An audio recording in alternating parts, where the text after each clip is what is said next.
At the age of 7, my brother was busy chasing after the poor student, which led to me being abducted. By the time I finally made it back home, the poor student had already become the fake heiress. She was dressed in an expensive princess dress, pinching her nose and looking at me with disdain. She smells so bad. Could she have some contagious disease? Just like that, the way my parents looked at me changed. And my brother's face was full of disgust. Why did you come back to disturb our lives? That's when I found out the fake heiress was also my sister-in-law. In the end, I was tortured to death by the fake heiress, while my parents and brother turned a blind eye. When I opened my eyes again, I had returned to the year I was 5 years old. That year, my parents' competitors targeted my brother, planning to kidnap him to force my parents into submission. This time, I chose to turn a blind eye. Useless brother and biased parents, go to hell together. 1. Little girl. Go tell your parents to give up on this project, or your brother will never come back. A middle-aged man wearing a baseball cap and a mask snarled at me. He was tightly gripping my brother in his hand. At that time, my brother was still just a kid, not tall, not big, and not malicious. The look in his eyes held no ferocity, only fear and pleading. The jeans embroidered with Ultraman were soaked in the middle. Big brother had wet his pants. I feigned a look of terror. Nodding vigorously like a chicken pecking at rice, the kidnapper seemed pleased, carrying brother away in a black Honda without even bothering to conceal the license plate. What kind of kidnapper does that? It smells so good. What kind of food is this? I sniffed the air and followed the sweet aroma right to the convenience store entrance, where the colorful cotton candy looked absolutely delicious. By the time I carried the cotton candy home, my parents had already returned, seeing me alone. They asked in confusion, "Where's your brother?" Taking small licks of the cotton candy, I said in a childish voice, "Dunno, cotton candy yummy, mommy daddy want some." The parents searched the house for a while, then combed through the neighborhood several times, but found no trace of their brother. They grew increasingly anxious and began calling the police. However, during that era without surveillance cameras, tracking down human traffickers was extremely difficult. The police officer questioned doubtfully, "Logically speaking, this shouldn't happen. Your neighborhood has excellent security. Why would human traffickers come here?" I've also asked the guards, and no suspicious individuals were seen entering or exiting. Mom collapsed on the floor wailing, while Dad pulled at his own hair in utter despair. I sat on the flower bed, swinging my little legs, watching them unblinkingly with wide eyes. They look so heartbroken and miserable now, so why were they completely unfazed when they watched me die before their eyes in our past life? Humph, brother's life matters, but mine doesn't. In that case, let's all perish together. 2. That very day, missing person posters of my brother covered every street and alley, even appearing on TV with a 30,000 yuan reward. In those days, 30,000 yuan was a substantial amount of money. I had initially wondered if the kidnappers might come forward voluntarily.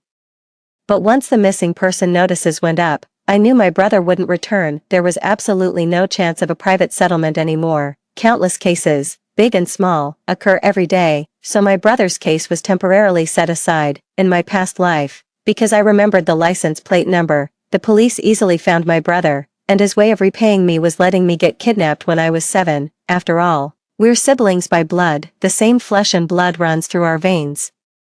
It's only fair to return the favor, isn't it? Gradually revealing my intelligence and talents, I occasionally proposed profitable projects, helping them slowly emerge from the pain of losing their child. Dad happily ruffled my hair. Ningning is truly our lucky star, making Mom and Dad earn so much money. I giggled sweetly. I saw on TV how big the houses rich people live in are, with swimming pools in front. So impressive. Mom, Dad, let's also move to a bigger house.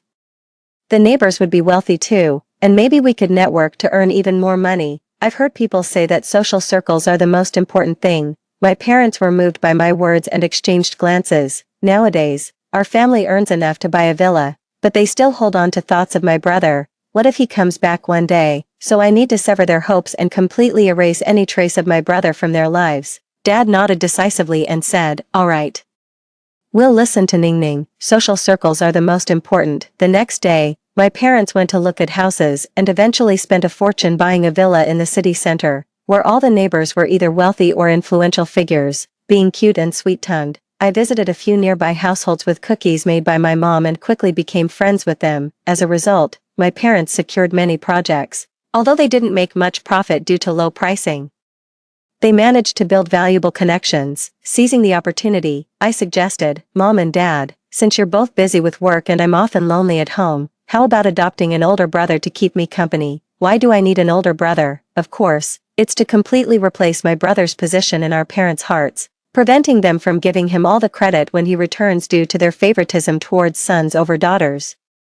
I won't let such a thing happen. No way, I'm doing all the work just for his benefit. Now, my parents dote on me and comply with my every wish, so they naturally won't refuse. 3. You can't choose your parents, so there's nothing you can do even if they're useless, but since this brother can be chosen freely, naturally one would pick someone who's completely satisfactory. I suffer from misanthropy towards foolishness, so those with poor intellect are absolutely unacceptable. Ugly ones won't do either, as they'd ruin my appetite. Most importantly, the personality must be good and the heart kind. I don't want a second ungrateful brother. After visiting all the orphanages in the city, I finally found one that met all the requirements, especially the fierce glint in his eyes, which particularly satisfied me. Having seen all kinds of people and ghosts in my past life, someone like him would be hard to control when grown up, but raising him from a young age brings a great sense of accomplishment.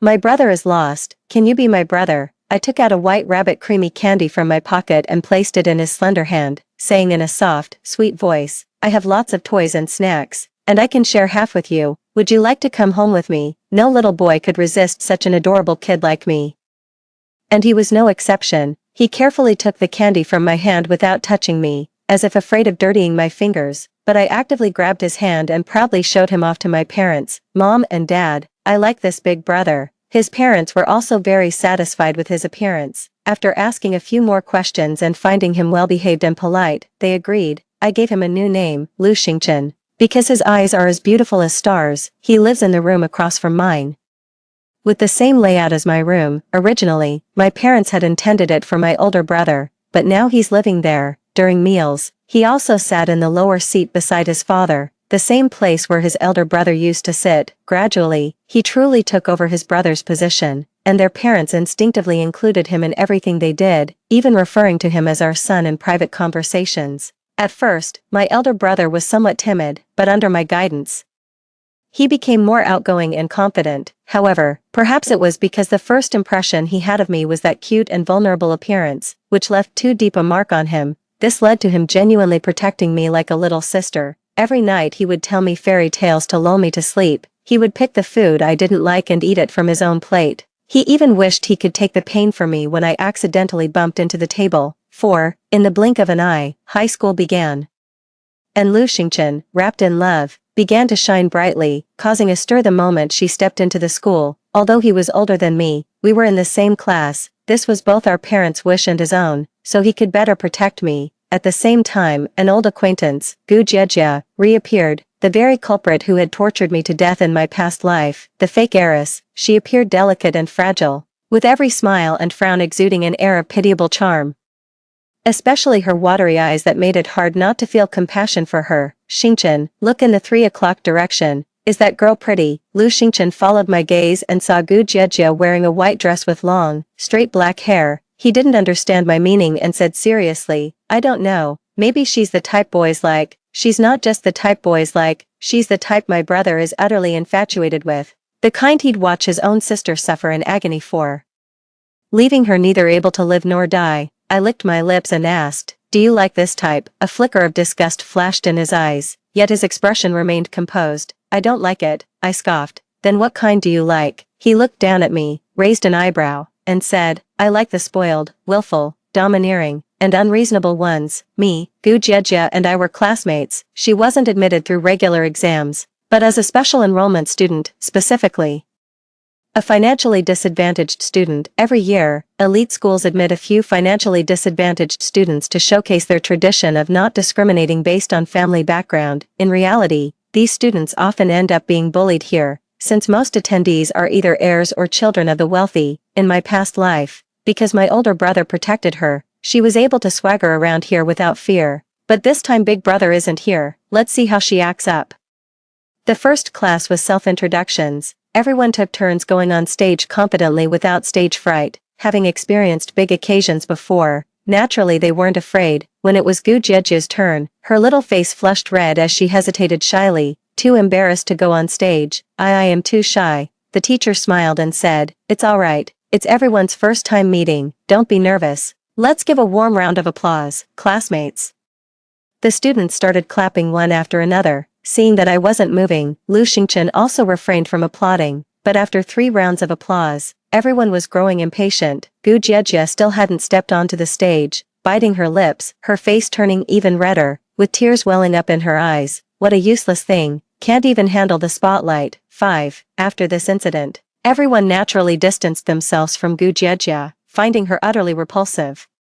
Crying at the drop of a hat, outsiders would think someone bullied her. How disgusting, exactly. Because of her time wasting, we didn't even have time to go to the bathroom after class. So annoying. When assigning seats later, I really hope I don't get paired with her. Such bad luck would ruin my aura. Everyone's voices weren't lowered, and Gu Jiejie heard everything clearly, so she ran to the teacher's office to report it. Such behavior might be tolerable in an ordinary school, but in a prestigious academy, it's practically asking for trouble. Classmate Gu Jiejie has special circumstances, so everyone should be more accommodating towards her. Is there any classmate willing to sit with Gu Jiejie? She's quite timid, and with someone looking after her, she'll quickly adapt to the school environment. After waiting for a long time without any classmates raising their hands, what came instead was a wave of mocking laughter. The teacher cleared her throat lightly and asked, "Classmate Gu Jiejie, who would you like to sit with?" At this point, Gu Jiejie didn't hesitate anymore. Pointing at Lu Xingchen, she said, "I want to sit with Brother Xingchen." The way she called him Brother Xingchen was extremely coy, making those who didn't know them think they were very close. The boys erupted in teasing sounds, while the girls all looked utterly disdainful. The teacher nodded. "All right then, student Lu Xingchen. You'll sit with Gu Jiejie from now on. Take good care of her." Lu Xingchen refused directly. "Sorry teacher, I'm allergic to tears." The classroom fell silent for a few seconds before erupting in laughter. I also curled my lips slightly. His words could be quite sharp-tongued. The teacher frowned slightly, knowing it was an excuse, but since he was nominally the heir of the Lu group, he didn't dare offend him. Thus, he had no choice but to find a girl who seemed more approachable to sit with. After class, Gu Jiejie came looking for Lu Xingchen. She said pitifully, "Brother Xingchen, I didn't mean to put you in a difficult position earlier. I just thought you looked very familiar, as if I've seen you somewhere before. No wonder my brother was completely wrapped around her finger in our past life. Her methods are indeed effective. Standing firm on stage satisfies a guy's vanity. If that doesn't work, then lower your guard in private and play the emotional card." An ordinary guy would probably be won over by this, but Lu Xingchen remains unmoved. "Are you a pigeon, calling me brother every other word?" Gu Jiejie's eyes reddened again as she bit her lip. "Brother Xingchen, do you have some misunderstanding about me? Or did you hear someone speaking ill of me? I've had a tough family situation since childhood, and everyone looked down on me. I just want to make friends and not feel so lonely." Lu Xingchen scoffed. "Then you should try making friends with girls, shouldn't you?" Gu Jiejie blurted out. "Girls are too much trouble. I prefer hanging out with boys. It's more straightforward and enjoyable without all the scheming." 6. The classroom instantly erupted with a chorus of boos from the girls. This White Lotus clearly had some green tea bitch attributes. "Don't play the innocent fox with me. We're both old hands at this game." Lu Xingchen curled his lips in a cold smile. "I don't believe all women are as you described, except for you, of course." Even with her thick skin, Gu Jiejie couldn't stay any longer. Flushing red, she returned to her seat and burst into tears with her face buried in her arms. But no one went to comfort her. They all just laughed at her. What a toad lusting after a swan's flesh. Can't she see how obviously he's rejecting her? Still throwing herself at him just to be humiliated. Who says otherwise? The heir to the Lu group is someone she could ever dream of. They say women are scheming, but hers takes the cake. Lu Xingchen appears gentle and refined on the surface, but who knew he'd be such an expert at spotting gold diggers? Propping my chin, I finished enjoying the spectacle before asking with a smile, "Xingchen, this is the first time I've seen you be so sarcastic." He unscrewed the thermos for me and gestured for me to drink. "The people you don't like, I don't like either." I took small sips of water and chuckled lightly. "Liar, you obviously didn't like her yourself." He raised an eyebrow, somewhat surprised. "You noticed?" I blinked and asked, "Why don't you like her?" He pondered seriously for a moment. "Her eyes are full of calculation and greed." Indeed, a brother chosen by oneself is far smarter than one with no choice. Gu Jiejie began to be isolated and ostracized, with no one speaking to her anymore. Even when she initiated conversations, people ignored her. They even sarcastically remarked, I'm a girl with deep schemes, you should find a guy instead, the boys sneered and said, we can't compare to the heir of the Lu group. You should go find him, logically.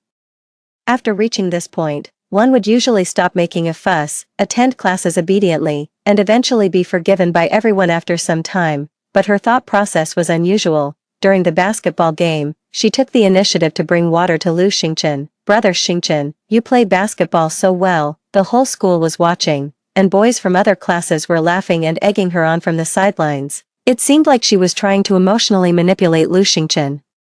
Or perhaps gain sympathy from everyone, since many students from other classes didn't know the full story. Lu Xingchen sneered, no matter how well I play, it's not for you to see, take fewer glances. After taking a few steps, he turned back and added, I don't know how many good brothers you have, but I'm certainly not one of them. Please stop calling me that, thank you. With that, he walked straight toward me, noticing me lazily watching the commotion from the side. He snatched the half-drunk water bottle from my hand and took a sip. After finishing, he handed the empty bottle back to me and asked, were you looking at her or at me? I took the water bottle and teased with a smile, how do you manage to never take her bait? Lu Xingchen scoffed, do you think all men in the world are fools? Her intentions are so obvious, who would actually take the bait? Many did take the bait, like my brother in my past life, and even mom and dad. With all their experience reading people, how could they not see through such obvious tricks? There's only one reason, they thought she was more important than me. 7. After the basketball game, Lu Xingchen gained a fan club, all consisting of his little admirers. When we met in the restroom, I casually remarked, that girl from our class keeps pestering my brother every day, and he's utterly annoyed. How can a girl be so thick-skinned? No matter how he rejects her, it's useless. And it's seriously affecting my brother's studies. If only someone could stop her. Sigh. That afternoon, Gu Jiejia emerged from the bathroom completely drenched. She knew she had angered everyone and didn't dare report it to the teacher. I despise school bullying and have even helped rescue other girls before, but only when seeing Gu Jiejia being bullied do I feel an intense sense of pleasure. After being targeted for half a month, Gu Jiejia finally backed down and never dared to pester Lu Xingchen again. But Lu Xingchen began to frequently cross paths with Gu Jiejia, allowing others to continue misunderstanding, which led to everyone persistently bullying Gu Jiejia. Eventually, she proactively requested a class transfer from the teacher and moved to the grades underperforming class, finally putting an end to the turmoil. The underperforming class had a spoiled rich second-generation student who was handsome but had a wild lifestyle. After seeing Gu Jiejia enter the restroom, I leisurely followed her in with the other girls from our class. Qingyi is quite handsome, go ask him if he has a girlfriend for me. Wow, even our Miss Lu has developed feelings for someone. But he's really handsome and comes from a wealthy family, he must be hard to get. He looks so wild, but I really like that vibe. Exactly. I like him too, I think he's even more exciting than your brother. Soon Gu Jiejia started dating Qingyi, and she often flaunted their relationship in front of me. Every time I turned away to avoid bursting into laughter, she mistook it for sadness, which only made her more smug. Soon, the scandalous photos of Gu Jiejia and Qingyi began circulating within a small circle of male students. Coming from a family that owned entertainment venues, Qingyi was exposed to wilder scenes from an early age. He often engaged in group activities, accepting partners of all ages, his motto being pure thrill. While I was admiring the photos, Lu Xingchen appeared behind me, snatched my phone, and blushed furiously after just one glance. What do you think of these things? I chuckled lightly. You want to see too? Then let's watch together. After seeing the protagonist, Lu Xingchen silently returned the phone to me. 8. In the blink of an eye, Gu Jiejia had already undergone 6 abortions for Qingyi. The pitiful white lotus image she once had completely vanished, replaced by smoking, tattoos, and skirts shortened to thigh-high length, a full-fledged delinquent girl. Meanwhile, Lu Xingchen and I were achieving better academic results, ranking first and second in our grade, the pride of teachers and classmates alike. Every year I would host a birthday banquet, inviting all my classmates to strengthen our bonds, while also providing a good opportunity for our parents' generation to network and explore collaborations. Many students at school considered it an honor to attend my birthday banquet. This was my coming-of-age ceremony, exceptionally grand, with several industry leaders in attendance. I prepared a grand gift for my parents. Mom, Dad, I've been searching for you so desperately. Just as my parents and the VIPs were toasting, the door suddenly burst open, and a heart-wrenching, sorrowful male voice cried out, I've finally come home. After saying that, he sat on the ground and burst into tears, bawled. Dressed in rags, with a fierce scar on his face. He didn't look like a good person, especially with the foul stench emanating from him. Everyone silently took a few steps back, and the melodious piano music came to a stop. Mom asked in confusion, "Who are you?" The older brother immediately looked up excitedly, with tears and snot running down his face, looking both pitiful and disgusting. "Mom, Dad, I'm Lu Qingjing, your son. Don't you remember me?" As he spoke, he tried to hug Mom, who instinctively took a few steps back because of the terrible smell, quickly covering her nose. I said with disgust, "Why do you smell so bad? Do you have some kind of contagious disease?" I threw back every word Gu Jieji had said to him, without missing a single one. My brother's eyes turned bloodshot when he saw me, stepping forward to hit me. "Lu Yining, if it weren't for you, I wouldn't have ended up like this." Lu Xingchen immediately shielded me, his expression icy as he said, "Don't bully my sister." I peeked out and said innocently, "Brother, stay away from him, he looks like an ex-convict. Did he just get out of prison?" Everyone silently took a few steps back. The older brother completely lost his temper, started overturning tables, and roared in anger, "How long have I been gone? You've already found someone to replace me. You're too much. I hate you." The security guards arrived in time and restrained the older brother.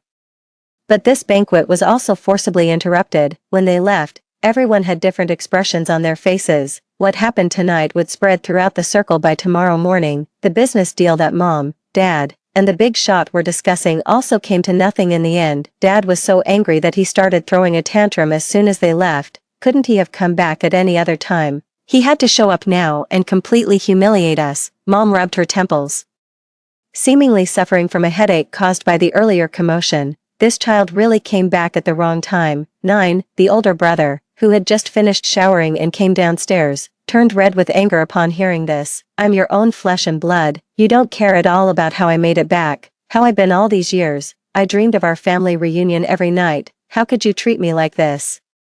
A 6-foot-tall man sat on the floor wailing. Just how much grievance must he have endured? Unfortunately, because he had just embarrassed his parents so much, they not only didn't feel sorry for him, but also thought he was disgraceful and shameful. Dad waved his hand. "Enough. What kind of man cries at the drop of a hat? Since you're home, just stay put and don't go out making trouble." The older brother wiped his tears and snot with his sleeve, still sniffling, as he pointed at Lu Xingchen viciously. "Kick him out. Now that I'm back, keeping this replacement here just makes me sick." Before I could even speak, my parents said in unison, "No." My brother was so angry that his hands clenched tightly into fists, veins bulging on his forehead. "Mom, Dad, I'm your real son," my mother soothed. "We know, but Xingchen has gotten along very well with us all these years, and everyone likes him." Dad also added, "You should learn more from him." Hearing this, the older brother completely lost his temper and swung a fist intending to hit Lu Xingchen, who lightly sidestepped and perfectly dodged it. Extending his foot, he tripped the brother, but with the sofa blocking the view, their parents didn't clearly see this small move and only thought the brother had lost his balance. The brother fell so hard that his nose started bleeding, but instead of receiving any comfort, he was met with scolding. Dad cursed, "You disgraceful thing. If you keep making trouble, I'll throw you out." The older brother trembled with rage, but didn't dare to make a scene, because he realized this was no longer the home he remembered, and his parents no longer loved him. When resting at night, the older brother stared at Lu Xingchen's spacious room with venom in his eyes and said, "From now on, I'll sleep here, you go sleep in the guest room." With our parents absent, I dropped the act and sneered, "Brother, it seems you still haven't figured out your place in this family. During the time you were kidnapped, Brother Xingchen has long since taken your place, not just in our parents' affection, but also your inheritance rights. Brother Xingchen is handsome and outstanding. Not only does he excel academically, but he's also incredibly popular. The young ladies and gentlemen in our social circle all seek him out willingly.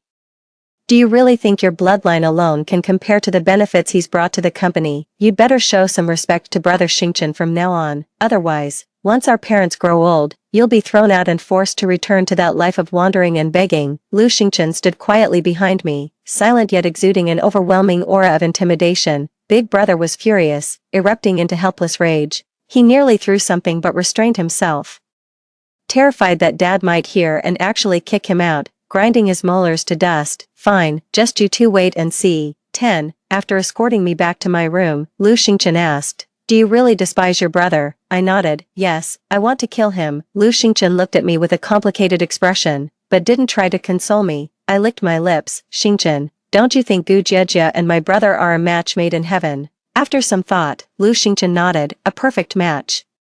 I curled my lips, as expected of the brother I chose. He never questions any of my decisions. The weather turned cold, and the days of the Qin group's desperate struggle finally came to an end, with bankruptcy declared. Naturally, there was no more money to play around with Gu Jiejie. When Qin Yi was around, Gu Jiejie was particularly arrogant, bullying many classmates. Now that she's lost her protector, everyone has started bullying her again.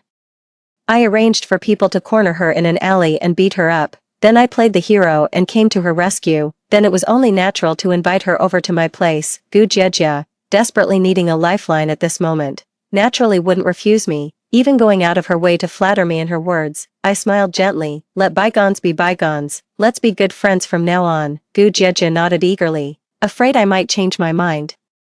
I brought her a short skirt and told her to go take a shower in my brother's room. Since my brother had just moved in, his room was still empty and no different from a guest room. Coincidentally, my brother, who had gotten tired from playing games in the garden, had just returned to his room. 5 minutes passed, and it was still quiet inside. I spread my hands. Xingchen, you lost. Lu Xingchen placed this month's allowance in my hand. You understand human nature better than I do.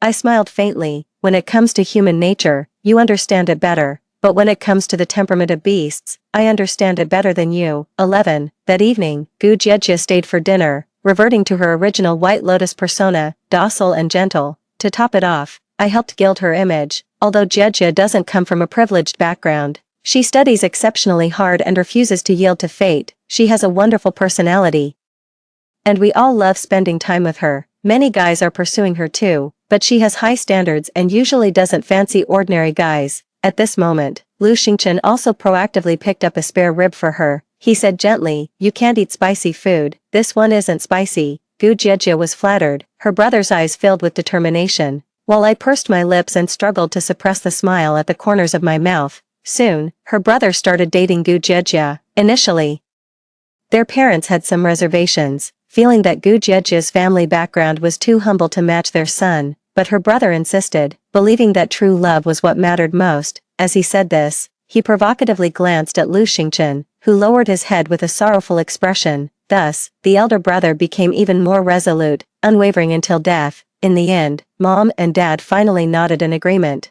Gu Jiejie, who had undergone 6 abortions, had a highly fertile constitution and soon became pregnant again. Dad was especially delighted. Great, truly my son, the Lu family lineage will continue. If it's a boy, I'll reward Gu Jiejie with 1 million yuan. Gu Jiejie's eyes instantly lit up. Thank you, uncle. Mother looked tenderly at her belly, her eyes also filled with joy. I seized the opportunity to say, since Jiejie is also pregnant, how about holding a grand wedding? It would also be a good chance to introduce Big Brother to everyone. Naturally, they happily agreed and immediately scheduled the wedding for the end of the month. While passing by the study at night, I overheard my parents whispering, Qingjing has been wasting his years outside and can't inherit the family business. Although Yining is outstanding, she's still a girl after all, and the company can't be handed over to her. If this child is a boy, he'll inherit the company in the future. If it's not a boy, we'll keep having children until we get one. Although the company has reached its current scale thanks to Yining, it's just her fate not being born a boy. I curled my lips. Just like in my past life, they still favor sons over daughters. Then I'll send them another grand gift. 12. Although the wedding between brother and Gu Jiejie was somewhat rushed, every item used was exquisitely luxurious. I marveled. Xingchen, this wedding is truly beautiful. Lu Xingchen glanced at the USB drive I was fiddling with and chuckled. And yet you're still planning to destroy it. Facing my provocatively toasting elder brother, I also raised my drink and clinked it with his from a distance. Taking a small sip, smiling meaningfully, I said, otherwise they won't learn their lesson. The wedding march slowly began to play as my brother and Gu Jiejie walked hand in hand, making a barely passable handsome couple.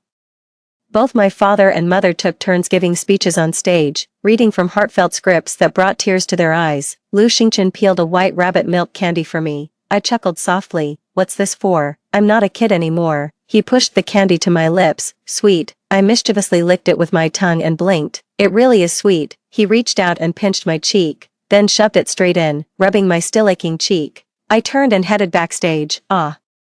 A wolf pup will always be a wolf pup. It can never become a lapdog. After entering backstage, I spoke directly. "You go attend the banquet, I'll handle the rest," the staff member cheerfully said. "All right." Just as the brother and Gu Jieja exchanged rings and leaned in for a kiss, the loving video on the electronic screen behind them switched to footage of Gu Jieja and Qingyi. The audience instantly erupted in gasps of shock. The brother and Gu Jieja, thinking everyone was cheering them on, became even more enthusiastic. Everyone shouted loudly, look behind, look behind." The two who had just kissed turned around with smiles, thinking it was a surprise prepared by their parents. Just a second ago, Gu Jieja thought she was at the peak of her life, but the next moment she felt a chill run through her body, as if falling into an ice cave. The smile on her brother's face instantly froze, and he snarled, "Good. So you've been lying to me all along."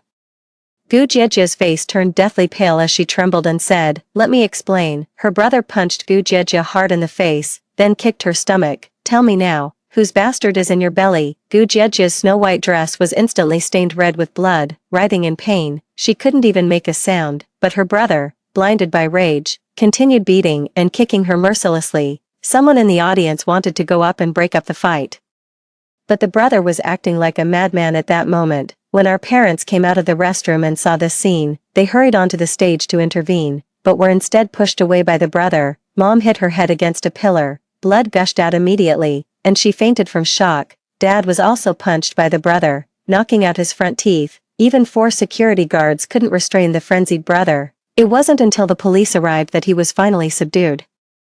The brother was taken to the police station, while Mom, Dad, and Gu Jiejia went to the hospital. 13. Gu Jiejia's child miscarried, her spine was fractured, 8 ribs were broken, and she was in resuscitation for 7 hours. Although she survived, she will need to lie in bed for the rest of her life. For easier bowel movements, she cannot wear pants, living without any dignity. The mother had a mild concussion, but it's not a serious issue.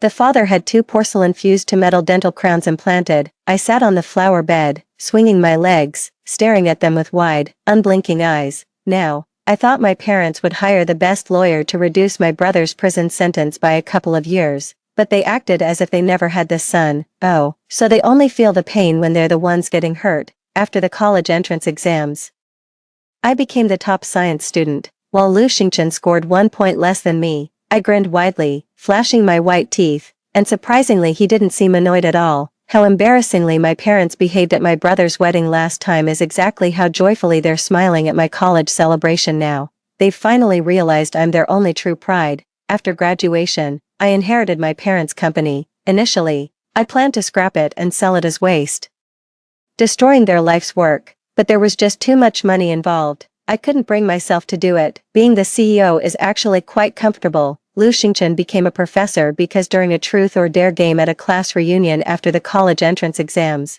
they asked me what type of person I liked. I couldn't keep my mouth shut and said, "I like the refined but wicked type, like a professor." The classmates erupted in screams. From then on, Lu Xingchen started wearing gold-rimmed glasses, with white shirts as his signature look. Baffling. 14. Gu Jiejia went insane. I arranged it, then had her committed to a mental institution. My brother had a terrible time in prison. I hired several thugs to take turns serving him daily. He eventually swallowed a toothbrush and killed himself. They say he died in agony, muttering my name and some strange words about rebirth.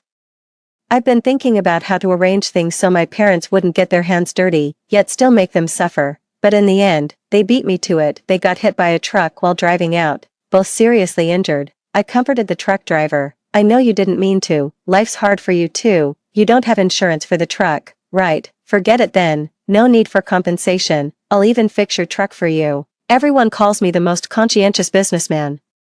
I turned to the doctor and said, "Donate all the usable tracheas for my parents, and donate their bodies too." The doctor, who initially thought resuscitation was possible, swallowed their words at the last moment. "Okay, thank you, really thank you so much. On behalf of the patients who will receive help, I express my sincere gratitude." I smiled as I accepted all the praise and honors. It was what I deserved. Stepping out of the hospital, I saw Lu Xingchen waving at me from his newly bought sports car. "The weather is really nice today." Story 2. Shinka missed Gu Huan for half of his life, while I clung to half of his wealth and pestered him for half of my life. It wasn't until I was diagnosed with cancer at the age of 50 that I realized that all the things in the past were just like a dream that came to nothing. If I could live my life again, I only wish that we could part ways amicably and each find our own happiness. 1.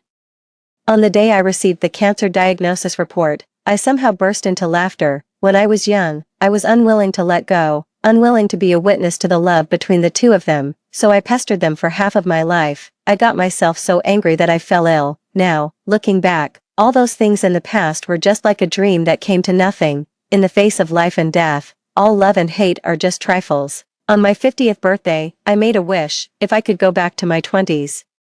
I don't want to be with Shinku anymore. I buried this wish in my heart, and when I opened my eyes, I smiled and took the flowers that Shinku handed me. No one didn't envy the love between Shinku and me. We went from wearing school uniforms to wedding dresses, supported each other through thick and thin, started from scratch, and jointly created the brand Jingning. I've been acting for half of my life, and in the end, I almost believed that we really liked each other. Only by deceiving myself could I somehow make it through the days. I'm stubborn. I'd rather have a bad life myself than fulfill their love, so we could only keep acting, and it went on for half of our lives. It was just that day when Gu Huan went abroad to settle down, Shinku and I went to see her off together. Shinku stood on the platform of the plane, watching her back gradually disappear at the end. He stood there motionlessly, not knowing what he was thinking, and didn't come back to his senses for a long time, and I also stared at Shinku, watching him send off the person he loved the most with sadness in his eyes. The two people in love were now separated by the Pacific Ocean. It was like a real-life tragic love story, and I was the culprit. I thought of the words Shinku said: if that person isn't Gu Huan, then for me, it's all the same who I marry, so it's better to marry someone she likes. At least she'll be happy that way. These words kept echoing in my mind, and I suddenly felt like vomiting. I really rushed to the bathroom and vomited violently. It turned out that shit wrapped in sugar coating was still shit. I had deceived myself for a lifetime that it was sugar, but it was still shit. I suddenly felt that my past 30 years had been an absolute mess, a complete joke. A minute before blowing out the candles, I saw a post hashtag: if you could go back in time, which year would you like to go back to? Hashtag. I thought that if I were to answer, I would go back to 1980, the day when Gu Huan encouraged me to confess my love to Shinku. On that day, Shinku agreed to my confession. I was too shy to look into his eyes. It was only many years later, when I saw the photo of that day, that I realized, in the photo, his eyes never landed on me from beginning to end. Instead, he looked at Gu Huan, who was laughing and cheering beside him, with sadness. If I'm destined not to marry you, then I'll marry someone you like. What a great love. After the birthday celebration, Shinku drove me home. I sat in the passenger seat without saying a word. This was the normal state between Shinku and me. We had zero communication and interaction in private, and we only talked when there were other people around. This was a cold war that I unilaterally initiated and had lasted for 30 years. Shinku didn't ask why and just naturally accepted it all. I was curled up in my seat, scrolling through that post, when suddenly a strong light shone over. When the truck rushed towards us, Shinku instinctively turned the steering wheel and used his side to meet it. Even though he didn't love me, I couldn't help but admit that Shinku was a fairly qualified husband, and precisely because of this, I couldn't even hate him completely. So, a little bit of love, a little bit of hate, and a little bit of resentment merged into a thick, sticky mess that couldn't be stirred, making people feel sick. I just stared at Shinku expressionlessly until my consciousness fell into darkness. 2. When I woke up again, I had traveled back in time, but it wasn't back to my 20s, it was back to my 30s. Sometimes, fate is like this: it won't let you get what you want so easily, yet it won't completely block your path either. That year, I had just become pregnant with my daughter.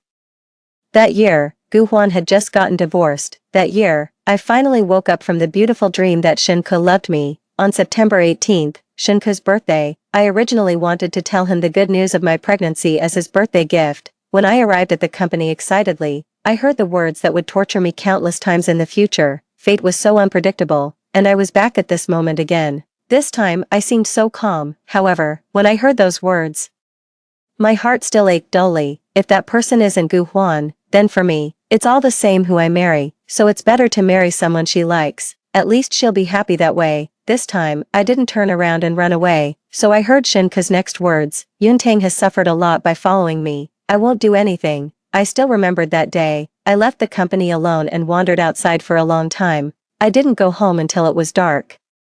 People of my mother's generation always said that turning a blind eye and pretending not to see would make it through a lifetime. How many men in this world have one family at home and another outside, yet they still live well? I was raised by my mother, and her influence was inevitably imprinted in my thoughts. At that time, all I could think about was giving the child in my belly a complete family. It took me an afternoon to convince myself. My father passed away early, and my mother raised me alone. Life was not easy for us, an orphan and a widow. Because I didn't have a father, I suffered a lot of grievances, so I didn't want my child to suffer the same way. Shinku was a person with a high sense of morality. He wouldn't do anything substantial. As long as I could endure countless disgusting moments, as long as I pretended not to know anything, we would still be a good couple and good parents. In this way, at least my child could have a complete family.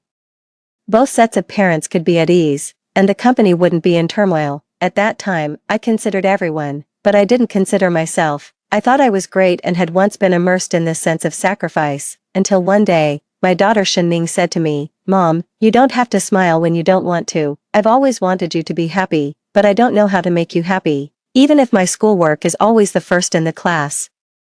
You'll only be happy for a while and then quickly become depressed again." It turned out that those who love you can tell that you're not happy. In these years when I forced myself to be happy, my daughter Shinning had also been bearing the same pressure as me. I thought I was doing the best for my daughter, but I never asked her if she wanted it. It was only many years later that I realized that only when you truly love yourself can you have the ability to love others. An unhappy mother can't raise a happy daughter. This might be the reason why Shinning has been working nonstop and always been so anxious all these years. 3. I touched my belly that hadn't shown the pregnancy yet and said softly, "This lifetime, I will be a happy mother and raise you to be the happiest baby in the world." In my previous life, after I convinced myself, I told Shinku about my pregnancy, and this matter completely put an end to Shinku's thoughts. But this time, I didn't want to do that. My child shouldn't be a tool. When I went to the hotel, Shinku's birthday party had already started. It was his 30th birthday, and it happened to be during the booming development stage of the company, so the party was held very grandly. Gu Huan was also there. After the divorce, she had lost a lot of weight and didn't smile as much. Her thin body swayed in the Chinese-style cheongsam. She stood beside Shinku, and the two of them stood side by side at the center of the crowd, looking very well matched. When she saw me coming, Gu Huan seemed a bit at a loss and wanted to give her position to me. Shinku instinctively grabbed her sleeve and explained dryly, "Gu Huan is wearing thin clothes, and the air conditioner can't reach here." She had always been the center of attention, as long as the focus was not on her for a moment. It seemed to make people feel sorry for her. I smiled and walked forward, standing on the other side of Shinku. "It's okay, you can just stand here. We haven't seen each other for a long time, and it's convenient for us to talk." When the cake was pushed in, the waiter naturally handed the cake to Gu Huan, and she naturally took it. Compared to me, Gu Huan seemed more like the hostess of this party. When Gu Huan smiled, her eyes were as sweet as crescent moons. While singing the birthday song, she walked towards Shinku step by step. "Happy birthday to you. Happy birthday to you. Happy birthday to School Hunk Shen." Boss Shen, who was very competent and capable in the business world, rarely showed a bit of the awkwardness of a young lad. "What school hunk? I'm already old." Gu Huan dipped a little cream and smeared it on the tip of Shinku's nose, with a bit of playfulness in her smile. "You'll always be young in my eyes." I had never seen Shinku so happy before. There was a smile between his eyebrows and eyes. At the age of 30, in the prime of his life, his business was booming, and the girl he liked the most during his adolescence was by his side. This was Shinku's golden age. The moment the crystal lamp went out, the candle flames flickered on the cake. Shinku closed his eyes and lowered his head to make a wish. Was he wishing for such a day every year, or for lovers to finally get married? Anyway, I wasn't in his wish. My heart ached. It was as if Yuntang at the age of 30 and my body was feeling sad. It took me a long time to recover. In fact, it was countless such moments that gradually dragged people down. I once thought I could endure it, but later I realized that I had overestimated myself. 4. When the party ended, Shinku was a bit drunk and almost fell when going downstairs. Gu Huan hurriedly went to help him, but he instinctively pushed her away and put his arm around my shoulder. In these years, since we started from scratch, we had seen too many dirty tricks at drinking parties. As a result, Shinku became more alert when he was drunk and would only feel at ease when he saw me. I saw Gu Huan's slightly disappointed look and comforted her. "He's drunk. I'm afraid he didn't see clearly who you are." When I finally let go of my obsession with Shinku, I became more open-minded. It could be regarded as a repayment for Shinku finally blocking the car for me in my previous life. One was disgusted for a lifetime, and the other couldn't get the love they wanted for a lifetime. It's hard to say who was more pitiful between me and Shinku. Sure, Yuntang. Are you really willing? Gu Huan stood in the shadow, and I couldn't see her expression clearly. Soon, she smiled and waved at me, as if the words just now were just a dream. I'll go first, see you next time. This was the first time she clearly told me her intention. In my previous life, she hated me many times, but I had blocked her attempts without showing it. Regarding Gu Huan, I never knew what attitude to take towards her. When we were in college, my family was very poor. Gu Huan had a good family background, good looks, and a good personality. She was like a little sun shining on everyone. Everyone included Shinku and me. In the coldest winters, I got through them by picking up her clothes, although she didn't really look up to me. For example, the shoes my mother made with her own hands, she smiled and accepted them on the surface, but they soon appeared in the trash can. However, when judging someone, we should look at their actions rather than their thoughts. People's hearts can't stand scrutiny. During those warm winters, I finally owed her a favor and remembered her kindness, so later, after she got divorced and Shinku took extra care of her, I had no reason to say anything. So I was disgusted for a lifetime and trapped myself for a lifetime. Since I had already decided on this path, I had to swallow the sand and blood. Only now did I realize that sunk costs shouldn't be included in the decision-making. 5. The autumn wind blew again at night. Shinku rubbed his fluffy hair against my chest. I carried Shinku to the car with some difficulty. Every time he drank, he would be particularly dependent on me. In these years, since the business had just started, there were always many drinking parties. Some honey water for sobering up was always prepared in the car. After drinking a cup of honey water, Shinku seemed a bit more sober, but not completely. He looked at me with a slightly aggrieved expression, curled up in the passenger seat like a stray puppy. Where's my birthday gift? On every birthday of Shinku's, I would prepare a gift for him, including those in the past that I hadn't participated in. He, like me, came from a poor family. When survival was the top priority, gifts became a luxury. Sometimes I wondered if girls were born knowing how to love. Just like when I was a child, no one ever gave me a birthday gift, but I still wanted to make up all the gifts for Shinku. From the first year to the 30th year, I thought of the pregnancy test sheet lying quietly in my bag. This was originally the gift I prepared for him on his 30th birthday. Shinku frowned, thinking that I was angry because of what happened today.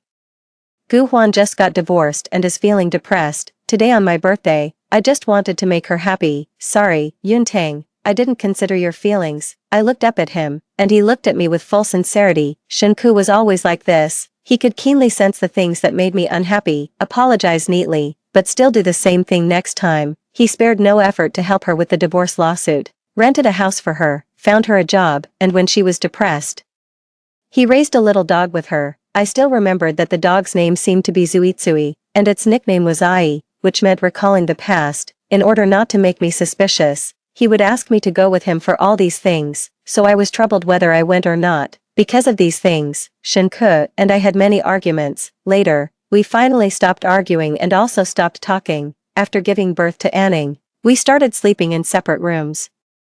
And the Cold War lasted for nearly 20 years. Shinku still looked at me persistently, with his palms facing upwards, as if he wouldn't give up until he got the gift today. When he was drunk, he was like an unreasonable child. I slapped his hand away and, under his aggrieved expression, smiled and said, "Your gift hasn't arrived yet. Wait a few more days, and I'll give it to you." I once thought that people who understood each other were very suitable to be together. And Shinku and I were the same kind of people. We were from the same hometown and had both been admitted out of that poor small mountain village. We had the same poor family background, the same awkwardness, the same inferiority complex, and the same self-esteem. Most of the time, with just a glance, we could understand what each other was thinking. Later, I realized that people like us needed someone like a little sun to dispel all the dark corners in our hearts. Gu Huan was that little sun. A divorce agreement should be the best gift for Shinku. 6. Everything developed just like in my previous life. Gu Huan's divorce process wasn't smooth. Her ex-husband became an alcoholic after going bankrupt and would look for Gu Huan from time to time when he was drunk, so Shinku would always receive Gu Huan's calls at various times, including but not limited to, when sleeping, when eating, when having a meeting. Today, when the meeting was halfway through, Shinku's big mobile phone rang again. I didn't know how many times this had happened these days. This time, the supplier was a big order that we had always wanted to secure. It took a lot of effort to have this meeting. The meeting was interrupted by the successive phone calls, and Manager Chin showed an unhappy expression. If your company doesn't have the sincerity, We don't need to discuss this order anymore. I quickly smiled and tried to soothe the supplier's emotions. The Longjing tea picked before the rain. The first batch of new shoots, knowing that Manager Chen loves tea, I specially prepared it. We're just thirsty from the discussion. Why don't we take a break? Shenke looked absent-minded. He looked at me, hesitated for a long time, and then said, Gu Huan was almost hit by a car just now and sprained her ankle. She's all alone in the hospital. I suddenly found it a bit ridiculous, without family, relatives, or friends. She still called an old classmate of many years, sure enough. People in love were like fools, and even a smart person like Shenku was no exception. I curled the corner of my lips and adjusted his tie for him. It's okay, I'm here, you can go. He didn't care about making money, but I did. After all, I wanted my daughter to be a rich second generation. In the end, I successfully secured the business. By the way, I asked someone to estimate the company's cash flow and the assets under mine and Shenke's names. I also consulted a lawyer to find out how much I could get if we got a divorce. In fact, I have more talent for doing business than Shenku. I have a sharper vision, can see things more accurately, and am more ambitious. In my previous life, there were many opportunities for the company to double its assets, but they were all missed because he preferred to stay in his comfort zone. However, later I retreated to the rear. I gave birth to Anan, and Shenku's mother fell seriously ill. Someone was needed at home. There needed to be someone to do the logistical work, and so, naturally, that person was me. The man takes care of external affairs, and the woman takes care of internal affairs. Everyone said so and did so at that time, and I didn't realize there was anything wrong with it.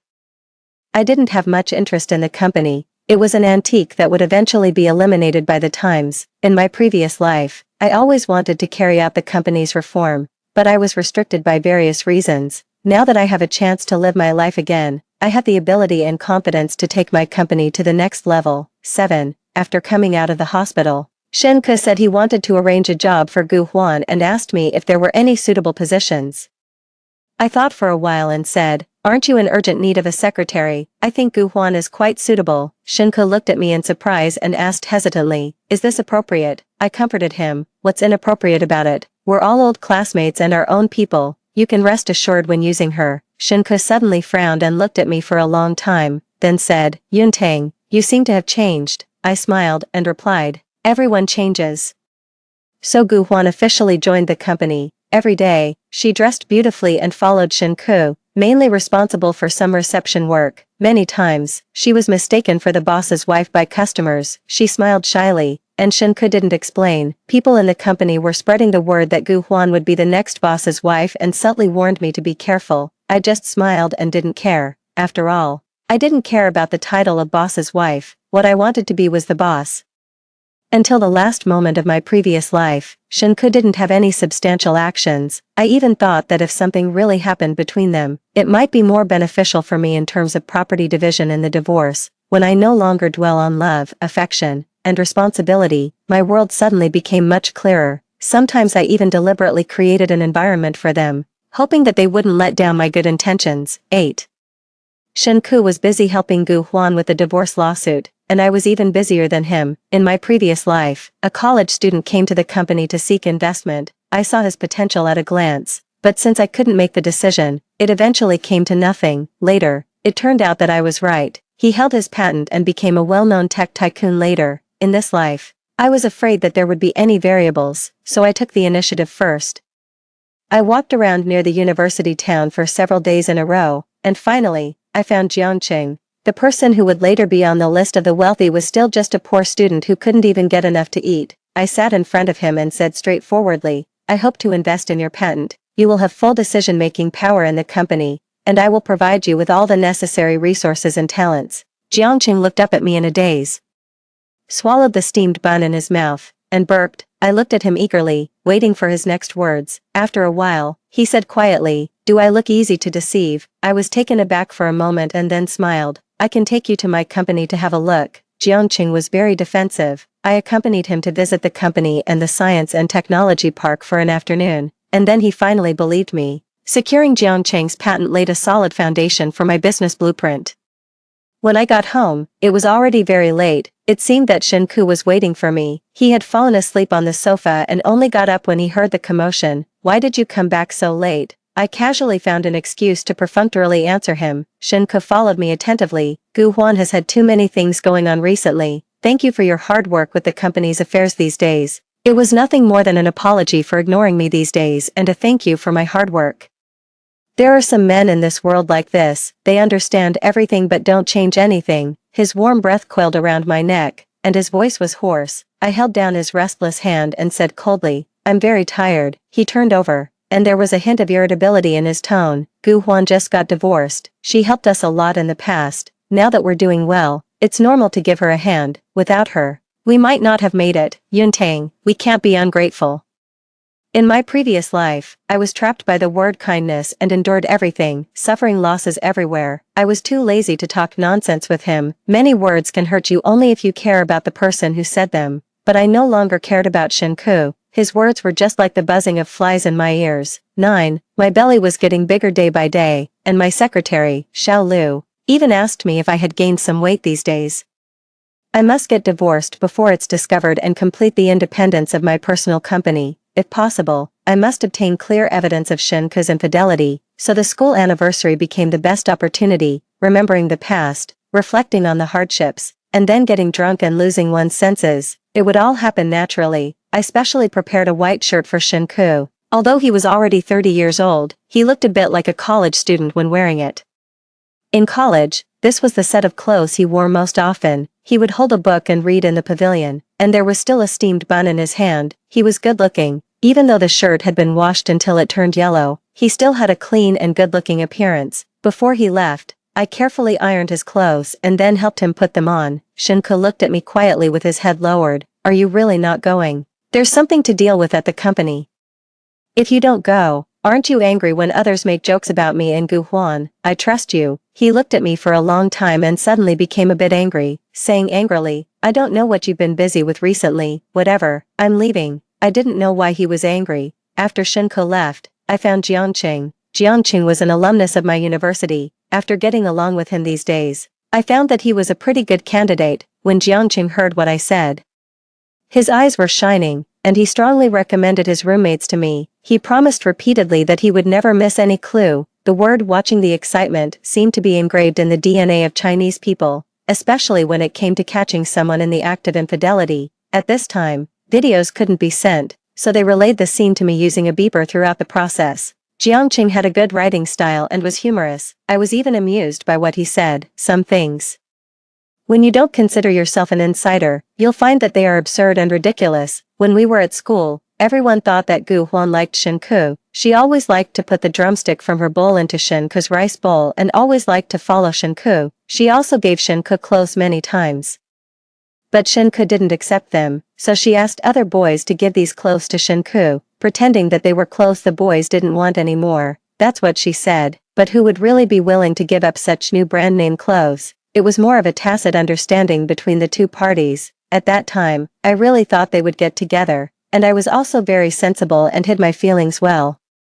Until the day she introduced me to Shinku and then pushed me to confess my love to Shinku. Everything happened so unexpectedly. The person I liked when I was young was standing in front of me, so I lost my mind and wasted my whole life. It's just that there's probably always the principle of first come, first served in relationships. Gu Huan came earlier than me, so no matter how much I did later, I was always one step behind. 10. The situation between the two of them on the beeper was still developing. They had drunk a lot of wine. I specifically instructed Jiangqing to book a hotel for them so that things could develop naturally later. That night, I sat on the sofa alone for a long time. I had sat on this sofa many times waiting for Shinku to come home. I was very afraid that something would really happen between them and that one day Shinku would no longer come back to this home.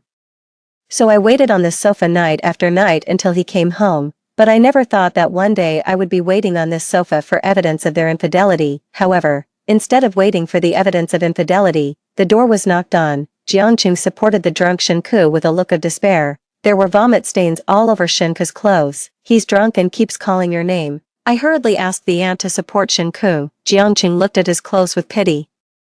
This is my only suit. I promised repeatedly that I would definitely reimburse him, and then he left, looking unhappy. After the aunt took off Shinku's dirty clothes, she placed him on the sofa. I stood by the sofa and looked at him for a long time. I didn't know how I felt at that moment. On the one hand, I was worried that the subsequent divorce would be a bit troublesome, and on the other hand, I was glad that Shinku was at least not a person without any bottom line. I sighed.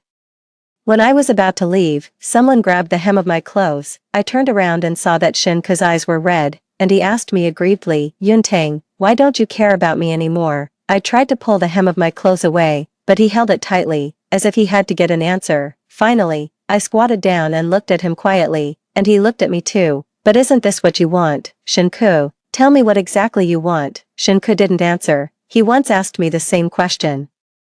And I didn't answer either. When I was a child, I hoped that my mother would love me more than my younger brother. Later, I hoped that Shinku would love me. And later, my daughter Anning told me that I should love myself. Now, I will get everything I want and no longer need others to bestow it on me. 11. I hurried to let Jiangqing choose a location, and the new production line began to be slowly laid out. He was as ambitious as I was, in short. Our technology couldn't be restricted by other countries. However, I still didn't have a suitable plan on how to maximize my benefits in the divorce. Just then, Gu Huan came along. I originally planned to support Gu Huan, just like keeping an idle person who was of no use, but she didn't seem to be willing to be a canary and was determined to make a name for herself in the business world. She wasn't smart. And Shenku's mind also seemed to be out of order. He handed the contract to her. The whole team worked day and night for a week, but all their efforts were in vain because of her mistake. I finally couldn't hold back my anger and shouted angrily, "How many times have I told you to check the contract several times before sending it out?" Gu Huan looked at me with red eyes and said aggrievedly, "I didn't do it on purpose." I tried to hold back my anger but still couldn't help it. I threw the contract in my hand at Gu Huan's face. "Just because you didn't do it on purpose. Can you escape your responsibility?" The A4 papers fell like snowflakes in the air, but Gu Huan suddenly looked at me and smiled, then fell backward. I had watched so many palace intrigue dramas in my previous life, and this trick was so cliched that I was stunned for a moment. Next, the brainless male protagonist should appear and ask me why I did that. A plan suddenly took shape in my mind at this moment. Sure enough, Shinku helped Gu Huan up and looked at me angrily. "It's just a business. If this one fails, there will always be the next one. Do you have to be so aggressive?" I walked forward and, in Gu Huan's extremely shocked expression, slapped Shinku neatly. "Are you sober now?" I was about to slap Gu Huan again. As expected, Shinku pushed me to protect Gu Huan. This was exactly the push I was waiting for. I took advantage of the force and directly bumped into the table. With a pale face, I called for someone to call an ambulance. Shinku hurriedly came to help me. With tears in my eyes, I grabbed his hand. "The baby." Shinku suddenly seemed at a loss, panicked, and was about to pick me up and run downstairs. 12. We had been looking forward to this child for a long time. When we were young, we were busy with our careers and ran around day and night. For the first child we conceived, before we even knew it had arrived, it was already gone. When we wanted to have a child, the child just wouldn't come for a long time. Over the years, every time I went to a temple, I would light a long burning lamp for that lost child, hoping that one day he would come back. So there was no better way than losing a child to gain a person's guilt, and guilt was an emotion that could be used to great effect. The hospital was a private hospital I had contacted a long time ago. As soon as I arrived at the hospital, I was immediately pushed into the operating room. The moment I was pushed into the operating room, Shinku knelt on the ground due to exhaustion. When I came out, he was still slumped on the ground. The doctor lowered his head and said to him apologetically, "I'm sorry, the child couldn't be saved." Shinku was stunned on the spot, his face as pale as a ghost. For the rest of the time, all I needed to do was close my eyes, turn my back, and pretend to be in a state of despair.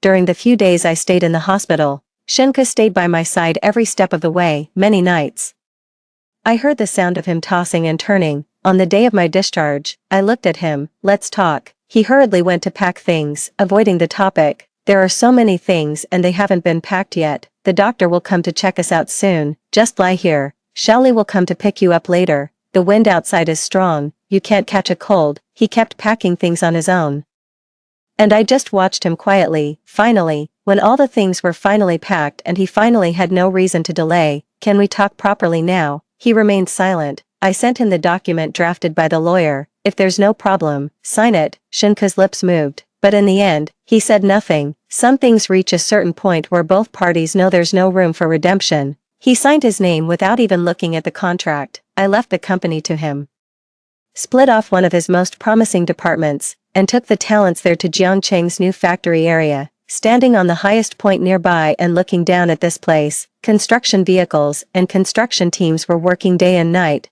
This place would be the most promising area in this city in the future. Everything was booming. 13. In the later stages of pregnancy, my belly got bigger day by day. Ningning in my belly was very well behaved during pregnancy. I hardly had any morning sickness. Instead, I was more energetic. On the day the company was officially established, Jiangqing and I cut the ribbon together. The moment the red silk fell, Anning kicked me in the belly. I gently touched my belly and said with a smile, "You're happy for mom too, aren't you?" She kicked again, as if really answering my question. After the pregnancy reached full term, Jiangqing looked at me like I was a bomb about to explode at any time. He didn't have the heart to work anymore and just stared at me every day. There was no way, so I could only go to the hospital in advance and stay there waiting for the delivery. The days of waiting for the delivery were like waiting for an old friend I hadn't seen for a long time. My daughter was like a friend to me. She spread a lot of advanced ideas to me. She took me to many places. She said I was her genius mother and that I really had talent, no matter what happened. She always stood by my side without hesitation. In this marriage, I had too many regrets and too much unwillingness, but the only thing I didn't regret was having my daughter. There was a very important meeting in the company in the middle, and I went back for a while. I originally thought my daughter's birthday was still a few days away. Unexpectedly, just after the meeting, my water broke. Jiangqing was so flustered that he fell while going to drive. He prayed all the way, extremely anxious. I only had some mild contractions at the moment and sneered, "The child isn't yours. Why are you in such a hurry?" His face was a few shades paler than mine. "You're my money-making god. Nothing must go wrong." When we arrived at the hospital, I was pushed into the delivery room. The delivery went smoothly. This was the first time in this life that I saw my daughter, and tears welled up in my eyes instantly. Other newly born babies were all wrinkled, like little old men. My daughter was different. My daughter was really beautiful. I only had one daughter, and I wanted to give her the best things in the world. 14. When I was discharged from the hospital and went home, Shenku was waiting downstairs. He seemed to have been waiting there for a long time. Frost had formed on his eyelashes. When he saw the child in the aunt's arms, his eyes suddenly turned red. His voice trembled with joy. "This is our child." I motioned for the aunt to take the child inside and said to him calmly, "No, this is my child." Shenku wanted to hold the child, but the aunt had already closed the door. "The child needs a father's love. Sure Yuntang, you can't be so selfish." I looked at him and suddenly smiled. "There are plenty of people who can be like a father to my child. Which one are you? You don't have any evidence to prove that this child is yours. According to the principle of business negotiation, be tough first and then soft." Finally, I earnestly persuaded him, "Why bother? You'll have your own child in the future. Why hold on?" Shenku looked at me for a long time. "But I only want our child, the child between you and me. Gu Huan has gone abroad to settle down. I won't contact her again in the future." I had been waiting for this result for half of my life. It turned out that he knew the best way to deal with this matter, but he just pretended not to know. He let himself be immersed in his youth, enjoying the pleasure of being a hero saving the beauty. Did he really like Gu Huan that much? Does really liking someone make the other person seem like a third party? On one hand, he gave Gu Huan the wrong impression, and on the other hand, he never gave her any promise. At the beginning, Gu Huan didn't choose him but chose someone with better conditions. Whether there was resentment in his heart, only he knew. I suddenly found it a bit ridiculous. Indeed, the weak were easily bullied in this world. Jiangqing came at this time. He put his arm around my shoulder and winked at me quietly. "Honey, this is the ex-husband who was entangled with that old classmate. He looks a bit old. How can the old be as good as the young? Honey, you must be bored these days. Let me give you a massage." I endured the shiver down my spine and responded to him. Shenku looked at me in disbelief and anger and punched Jiangqing. But after these years of living a life of comfort, how could Shenku be a match for a young man like Jiangqing? He fell to the ground and looked up at me. I put the fallen glasses back on for him. Go back. 15. After that day, I didn't see Shenku for a long time. Later, I found out that there were some problems with his company. Shenku really wasn't very suitable for doing business. He would be affected by various personal matters and affect the company.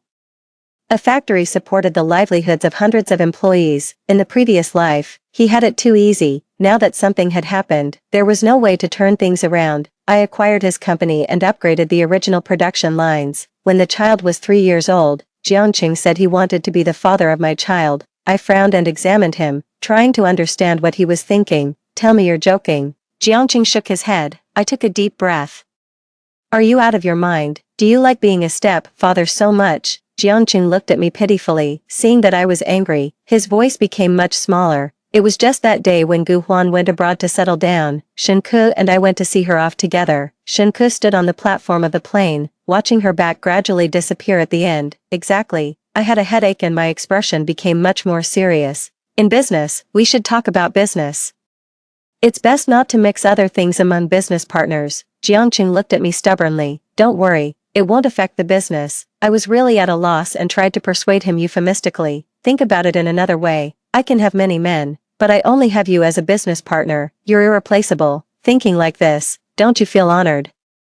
Jiangqing looked at me for a long time, with a bit of bitterness in his tone. I understand. We will be the best business partners. I held my daughter and stood on the highest point. Below was the newly built building, and in front of me was the gradually improving factory area. In the prime of my life, this was my golden age. Story 2. Before I turned 16, I was the pampered daughter of the Song family, adored by my parents and favored by my brother, living a carefree life. However, everything changed when Songru came to us with a DNA test proving that a nurse had switched us at birth. She was the real heiress, and I was merely an interloper in the nest. I had thought about leaving, but my biological parents had already passed away, and Mrs. Song couldn't bear to see me orphaned, so she formally adopted me. My adoptive parents treated me well, my brother didn't neglect me, and Songru never made things difficult for me. I was grateful, but later, Songru got into a dispute with a fellow actor backstage at a drama set, and during the argument, the actor fell down the stairs and became vegetative. There were no cameras, someone had to take the blame, and I, who had witnessed everything, was there. With tears, my adoptive mother approached me, begging me to take the blame for Songru. Songru knelt before me, banging her head on the ground and slapping her own face,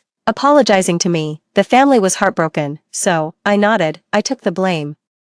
Went to prison, and suffered greatly. At first, the Song family would visit me, tears of guilt or apology in their eyes, but gradually, the visits stopped. Once, during a prison event, the warden asked about our plans after release. I thought long and hard before writing down sincerely, after I'm released, I want to see my parents. A fellow inmate laughed at the simplicity of my wish. Your parents will definitely come to pick you up. How could you not see them? I just smiled and said nothing. But when I was actually released, no one came, only Mr. Song's assistant took me to the airport and handed me a large sum of money. He said nothing, but I understood everything. My parents didn't want me anymore. The Song family had abandoned me. I didn't take the money. It wasn't about being noble. I just didn't want to owe anything to the Song family anymore. The Song family had raised me for over 20 years, and I had served 5 years in prison for their daughter. We were even. I rented a place. Wore out my shoes looking for a job that didn't mind my criminal record, but after just half a month, I was fired. After much questioning, the manager finally admitted hesitantly, "You've upset someone you shouldn't have." I was stunned and speechless. Who else could it be but the Song family? That day, I walked the streets with my bag in the drizzling, cool rain, my face and body wet with the drizzle. As I passed by the central square, Songru's live broadcast was playing on the big screen. I stopped and looked up. On the award stage, she was radiantly beautiful, joyously showcasing her glamour. The camera panned to Mr. and Mrs. Song, their eyes brimming with tears as they looked at her. It was as if they were gazing at a rare treasure, their eyes filled with love. For some reason, I suddenly remembered the first visit in prison, when my adoptive mother, seeing how gaunt I had become, tearfully promised me, "After you are released from prison, Mom will take care of you for the rest of your life. Mom loves you." But when I saw her for the last time 2 years ago, all that was left in her expression was a faint sense of guilt. She said, "Tang Yin, Ru is getting engaged to He Wenjin. She really likes him. After you get out of prison, could you leave this place to avoid the He family discovering the past?" He Wenjin, the crown prince of the He family. There are TVs in prison, and occasionally I hear about the deep love between Songru and He Wenjin. Everyone says that He Wenjin, a well-known playboy in the circle, settled down for Songru. He stepped into the entertainment industry, which he once scorned, to pave the way for her, connect her with resources, and personally present her with awards. I sometimes envy Songru, envy her for having loving parents and a devoted boyfriend. In just over 20 years, she has reaped both career and love. Not like me, no parents. No career, no lover, also, no one to love. As for marrying He Wenjin, that was an accident. After being fired, I returned to my hometown and worked as a waitress in a restaurant. It was busy. I was serving beer to a customer when a drunk man, handsy and rude, made me frown and slap him. Enraged, he kicked me to the ground. Food and beer spilled all over me. It burned. The man, still not pacified and cursing, was about to strike again, but suddenly he fell silent. I opened my eyes to meet his bright, starry eyes. He Wenjin gave a lazy, insincere smile. Song Tangin, so you really are here. I got up, shook off the food scraps from my clothes, nodded at him, and tried to walk away, but after just a few steps, I heard his voice from behind. Seeing you so miserable, how about marrying me? I turned around in astonishment. Have you finally gone mad? Serious? He Wenjin eyed me, his gaze dark and emotionless, but his words were earnest. To tell you the truth, your sister dumped me. And I'm in a foul mood, and you've been pushed to this point by the Song family. We might as well be called a league of victims. The street lamp flickered twice and then went out. I couldn't see his face clearly, only heard him scoff, the tip of his cigarette glowing red. Since you have nothing now, marrying me isn't a loss for you. What's there to fear? I thought about it, didn't say a word. He just quietly waited for me, until a cool breeze blew, making me shiver instinctively. He Wenjin took off his high-end custom coat and draped it over my shoulders. In an instant, all I could smell was the faint scent of his tobacco. I said, okay. When the news of our marriage spread, everyone was shocked. They all said that He Wenjin married me just to spite Song Ru. At the wedding, when He Wenjin said he was willing, I noticed that Song Ru was crying under the stage, losing her composure as she left the scene. I glanced at the man, but he just smiled and didn't even look her way. It was as if he had never loved, as if he truly didn't care. After the wedding, He Wenjin treated me very well. He arranged a secretarial job for me so that we were together all the time. When I asked him why, he just laughed it off lightly. I can't trust leaving a beautiful woman like you at home alone, afraid that some thief might steal you away. If that happened, wouldn't I be at a great loss? I chided him for not being serious, and I couldn't be bothered to argue with him. During the years I was in prison, I suffered a lot, and my body couldn't withstand any more hardships. A common cold or cough that might be minor to others could turn into a severe illness for me. He Wenjin hired renowned doctors to treat me, and I got somewhat better. By my sickbed, he held my hand, earnest and devout. Song Tangin, I bought you. Your life is mine. You can't die before me. Childish words, but seeing the faint bitterness in his eyes, I ultimately nodded. I didn't understand why he was hurt, but I had long since learned not to ask, not to disturb. All right, until death do us part. But in the end, the one who didn't keep the promise wasn't me. It was He Wenjin. Madam, Mr. He passed away at 3 in the morning yesterday due to a major car accident, and efforts to save him were unsuccessful. Please accept our condolences. Pushing open the morgue door, his parents were already crying inconsolably, looking at He Wenjin's pale, lifeless face. I thought to myself, heaven favored him, giving him an enviable family background, looks, and capabilities. But why did it stingily grant him only 34 years? What a pity, what a pity. I personally handled He Wenjin's funeral. Throughout the 5 years of our marriage, many people never had high hopes for our union. Song Ru, out of love turned bitter, was always waiting to see my downfall, yet, no one expected that He Wenjin would leave all his assets and shares to me. The He family had no objections, only, when they left, their backs were hunched, no longer possessing their former vitality. A week later, Chen, He Wenjin's lawyer, brought me the inheritance transfer documents.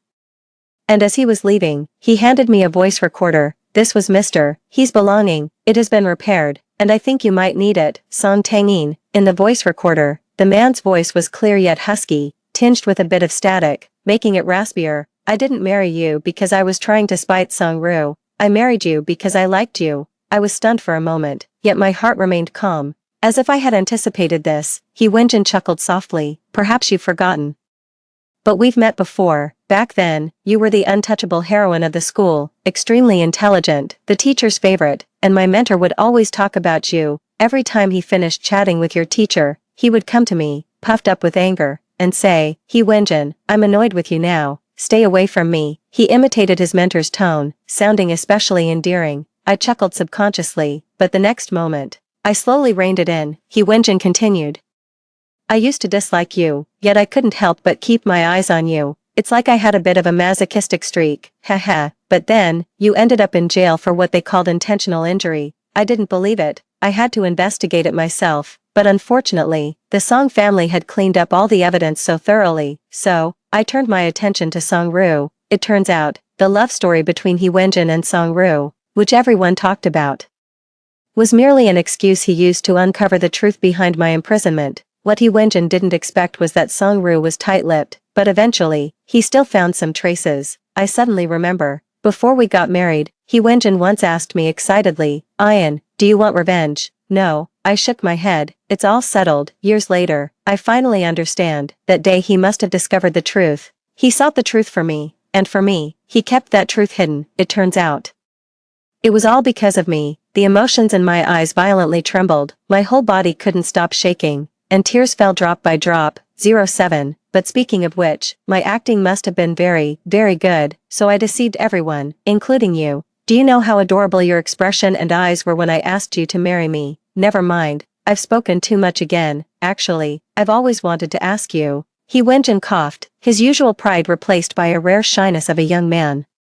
Song Tangin, can I, perhaps, also have a moment to like me? In this lifetime, I might not hear it, but in the next life, when I come to find you, you can tell me then. With the screeching of a sudden break and the noisy screams of the crowd, I clearly heard his last words. He said, Song Tangin, I really, really, really like you a lot. His tone even carried a hint of laughter. The suppressed emotion suddenly collapsed at that moment. In the empty living room, there were lilies that Hee Wenjin had brought home a few days ago still on the table. I've always liked lilies. He presented them to me as if offering a treasure. Ian, do they smell nice? I picked them out one by one just for you. Ian, from now on, I'll take care of replacing the flowers at home. At that time, the subtle laughter in his eyes, like gentle starlight. How could I say no? But the one who made the promise, lied. He left first, and took away the last vitality of the lilies.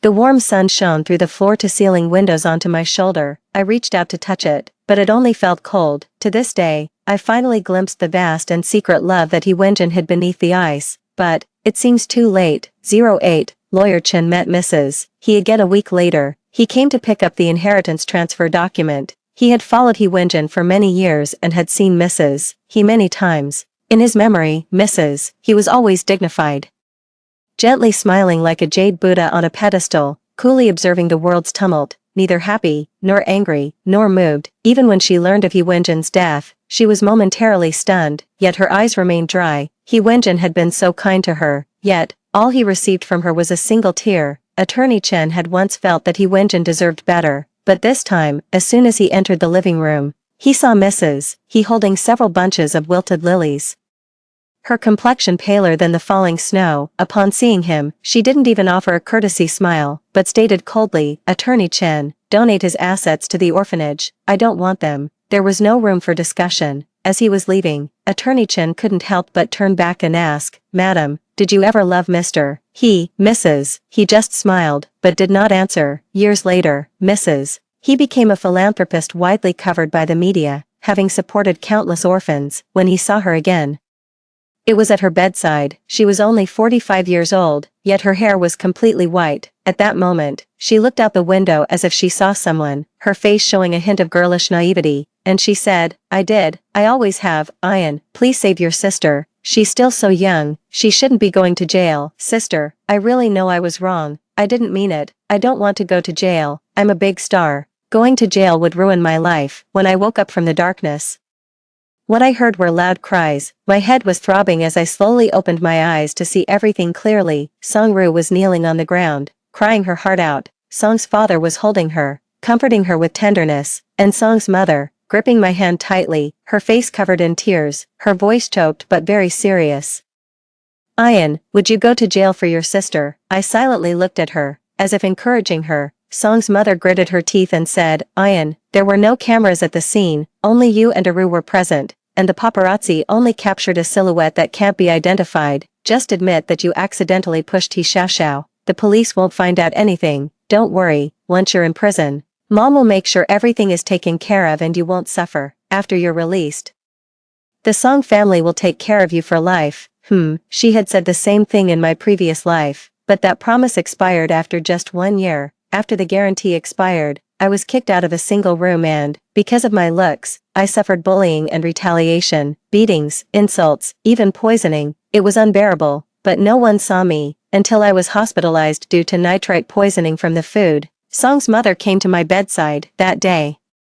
She looked down at me with an impatient expression. After all, it's a prison, not a resort. It's inevitable to suffer. Tang-in, don't be so delicate. Aru is going abroad for a business trip soon. I'm worried and probably won't have time to visit you in the future. After that, I never saw her again. Seeing Song's mother's tearful face now, I believed her words were sincere at the moment, but sincerity can change. My feelings of guilt and self-reproach eventually turned into a deeper fear as time passed. I gently pulled away from Mrs. Song's grasp and said, "No, I can't do this." Mrs. Song was taken aback, probably not expecting me, who she thought was as docile as a lamb, to refuse her. But when I spoke again, I was serious and resolute. "Mom, I appreciate that you raised me for 20 years, but I don't want to sacrifice my own life because of that. Call me selfish or an ingrate if you will. But I refuse to take the blame for her. This life, reborn, I am not here to repeat the same mistakes. In my previous life, he went and saved me. This time, I am going to save myself, and then, I will walk cleanly and dignifiedly to He Wenjin's side." My refusal enraged Father Song, who scolded me for being ungrateful, having enjoyed the benefits of the Song family for so many years yet unwilling to give anything in return. Mrs. Song and Song Ru cried bitterly. Seeing that neither soft nor hard tactics worked on me, they worried I might flee, so they locked me in a room. Only my brother, Song Chunri, remained silent throughout. Just like in my previous life, Mrs. Song took away my phone, not knowing that I had a spare. I turned on the spare phone. Yesterday's news that He Xiaoxiao was seriously injured and had become comatose was trending online. There were few clues. Only a paparazzi had captured a blurry photo of a figure from behind, and mentioned. Song Ru and her sister were alone with He Xiaoxiao for a while. The police were probably already on their way. As I flipped through the spare phone, I subconsciously dialed a number. Seeing the familiar digits, I hesitated but ultimately did not make the call. Somehow, I felt afraid that the person on the other end of the phone wouldn't be the one I knew, and more terrified that once I woke from this dream, I might never see him again. In my past life, after He Wenjin died, I regularly paid his phone bill. In the quiet of the night, I would text him, about everyday things or just to vent. I would always receive a reply, "Ian, I'm here." It was his automated response, set up before his death. How could someone be so cruelly holding on to my heart, making me unable to forget him for 10, 20, 30 years? I got up and opened the curtains. The warm sun shone through the window, bringing a hint of coolness. I saw the police outside the door. And a secretive glance from Father Song. With trembling hands, I finally sent out a message. "He Wenjin, won't you come and save me?" Mrs. Song initially tried to stop me from facing the police, hoping to solidify the evidence against me, but I forcefully knocked on the door. Facing the police's questions, I ignored Mrs. Song's pleading looks and responded to each one. In my previous life, I was convicted because I confessed to the crime and even erased evidence of my alibi, but this time, I won't be so foolish. The supposed favor of the past 20-odd years had already been exhausted in my previous life. Not holding hatred is already my limit, and compared to my calm composure, Song Ru appeared even more panicked and guilty. Right and wrong are clear at a glance. When Song Ru was taken away, Song's mother cried hysterically, and Song's father, with a gloomy face, occasionally glanced at me with the eyes of someone who had just lost a daughter, wishing he could tear me to pieces. They both followed Song Ru as she left. I stood quietly, watching silently. Then, Song Chunri came to my side and said in a deep voice, "The Song family can't shelter you anymore. Ian, you should leave this place." I looked up at him, pausing for a second as my eyes met his reddened ones. "Don't you blame me?" Song Chunri paused, not answering directly but instead gazing distantly towards the direction of the police car. His voice was as light as a breeze. "Ian, you are also my sister." He had said the same thing in a past life. He had advised me not to take the blame. I asked him why, and he looked down at me, his gaze as soft as wind and rain, tender and pitying. "Because you are my sister, too." Yet, I had ignored his advice before, but this time, I decided to listen to him. Song's mother and father probably hated me to the bone now. Staying would only add to the troubles. I said earnestly, "Brother, take care of yourself." Song Chunri slightly curved his lips, his voice raspy. "Ian, live well for yourself." I packed my belongings and left the Song house. Looking ahead, the wind blew, swirling fallen leaves around. At this moment, the sunlight fell on me, warm and comforting. Suddenly, a figure rushed in front of me, his voice frantic. "Song Tangin, you're okay, right. I was startled for a moment. Looking up, the man was wearing a black shirt, his frame lean and tall, his eyes deep. He stood drowned in the morning sun, appearing as though he was standing in the light. His handsome face lazy and nonchalant, but at this moment, his face was slightly pale, and he looked at me anxiously, only relaxing when he saw I was unharmed. His gaze lingered on my suitcase for 2 seconds before he spoke again, hesitating. Song Tangin, did you run away from home? It was He Wenjin, to be precise. It was a much younger He Wenjin. Memories of the past quickly flashed through my mind. There were moments of him looking at me tenderly, him yawning lazily, him holding my hand as we stepped into marriage, all culminating in the evening we first met. He seemed relaxed but was actually tightly clenching his hand. He asked me, Song Tangin, would you marry me? At this moment, my heart thudded rapidly, and I couldn't bear to take my eyes off him. Until he widened his eyes in panic, exclaiming, Song Tangin, why are you crying? Who has hurt you? Was I crying? Why would I be crying? Seeing him again, I should have been happy, but the emotions suppressed in my heart from a past life all turned into tears, streaming from my heart. I couldn't stop the tears. I cried, and He Wenjin just quietly stayed with me. After a long while, he pulled me into his embrace, his voice low and soft, with a hint of indulgent helplessness.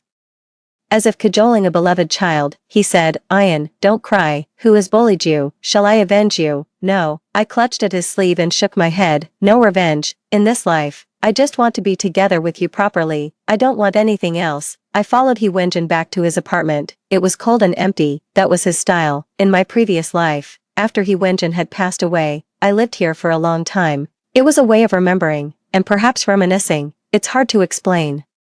I was already familiar with the layout here, but I didn't notice that as I confidently walked into the depths, turned a corner, pushed open a door, and entered the bathroom. He Wenjin's gaze darkened for a moment, looking at my reflection in the mirror, my eyes red and swollen, my appearance disheveled. I sighed softly, feeling somewhat embarrassed. I had resolved to face He Wenjin with dignity, yet every encounter, I ended up looking so wretched, but it didn't matter. He Wenjin loved me so much.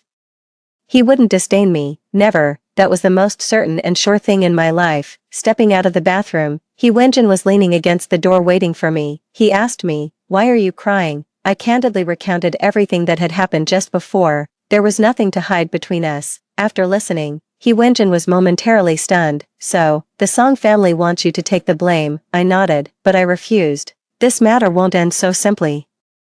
Although He Xiaoxiao is severely injured and hasn't woken up, and there's no solid evidence, we can only wait for her to wake up to take the blame. Even though Song Ru is now considered a major suspect by the police, you are not without suspicion. As he spoke, his expression grew darker. I suddenly spoke up to interrupt him. He Wenjin, I'm a bit hungry. His gaze paused, then landed on me. Seeing my clear eyes without a hint of nervousness, he sighed helplessly. I'll cook. I nodded.